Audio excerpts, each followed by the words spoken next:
कराची से शहजाद कादिर की रिपोर्ट के मुताबिक ताहिर बलोच का कहना था कि पर्ची सिस्टम का खात्मा किया जाएगा, सिलेक्शन मेरिट पर होगी। 7 साला जश्न Makran captain Abdul Rashid football championship 2025 के सिलसिले में आज एक शानदार मुकाबला खेला गया जो बलोच क्लब मलीर और इस्माइल मेमोरियल के दरमियान हुआ। ये दिलचस्प मुकाबला इस्माइल मेमोरियल ने 3-0 से जीतकर अगले राउंड में जगह बना ली।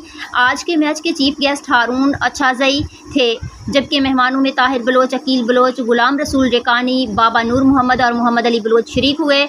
मैच के इख्तिताम पर हनीफ चीफ गेस्ट ने आज के मैन ऑफ द मैच को शील्ड का तोहफा पेश किया।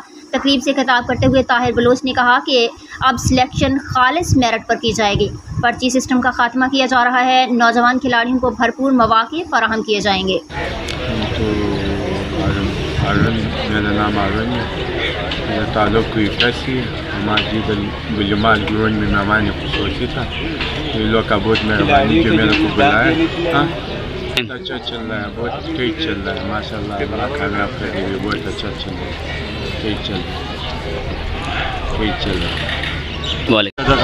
आप जैसे बंदे पहले तो मीडिया खामोश था, अभी आप आए हो, हमें रहनुमाई दे रहे हो, हमारी कवरेज करके आला काम तक पहुंचा रहे हो, ये आपकी मेहरबानी है। और डिपार्टमेंट ने वज़ीर-ए-आज़म ने ऐलान किया था कि इंशाल्लाह आप डिपार्टमेंट को खोलेंगे।